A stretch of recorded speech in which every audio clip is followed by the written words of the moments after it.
So paano daw to ginawa guys? Yan, request kasi sila ng tutorial daw nito. So hindi na natin patagalin, tara let's go, turuan natin. Una, kumuha na kayo ng clip.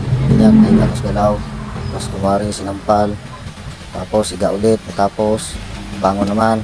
Yan, akin-akin na lang. Yan, kayo kung anong type nyo. Tapos kung mayroon na, YouTube test CapCut. Import na natin yung dalawa nating clip. Tapos itong ikalawang clip, yan, ating ano natin yan, pa-highlights natin, tapos hanapin natin yung overlay kasi lalaglag naman natin yan. Yan, tapos drag natin yan doon, tapos hanapin natin kung saan yung acting natin na parang gumalaw lang tayong konti.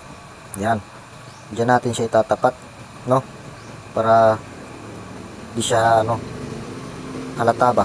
Yan, tapos adjust lang natin para makuha natin yung timing. Yan, yung paggalaw niya, hanapin natin yun, tapos doon natin siya itatapat. Tapos hanapin nyo naman yung splice, then filter. Yan, tapos hanapin nyo yung adjust, brightness. Kayo bahala kung anong type nyo, ano yung adjust nyo, pull nyo ba o ano.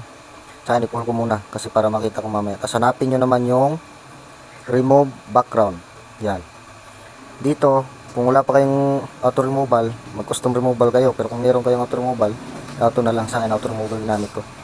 Yan, yan, tapos pagkatapos makuha yung background, dyan nyo na makikita. Ayun, kasi adjust nyo na lang ulit yan. Hanapin nyo ulit yung brightness, yung adjust. Yan, adjust nyo na lang kung anong type nyo dyan. Sa akin ganyan lang muna. Yan, so tingnan natin kung timing ba, kasi i-adjust natin ulit. Yun, tapos review. Yun, so kung okay na siya, dito naman sa dulo. Tapos kung okay na siya, hanapin naman natin dito. So hindi siya timing, no. So hanapin natin yung speed, normal, then i-adjust natin sa 1.3. Yan, tapos playback natin, review. Tingnan natin kung timing na. Yun, timing na. Tingnan natin ulit. So timing na siya, okay na. Tapos para diretso siya mawala, yung sa dulo hanapin natin. Yan, putulin natin dyan. Tapos yan, nawala na siya bigla. Ayan, so kung okay na yung dulo, putulin nyo na lang din yan, sobra.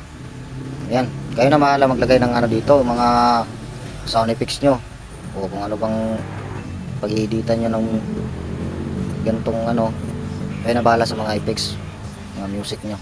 Yan, tapos kung okay na siya, pag goods na, pindutin nyo yung 1080, i-high nyo. So pag high, medyo maganda kasi yung quality ng video. Tapos expert na. So sa mga baguhan dito sa CapCut, practice lang, matututo rin tayo, dahan-dahan, practice. So matututo rin. Another day is gone. Ayaw, di ba?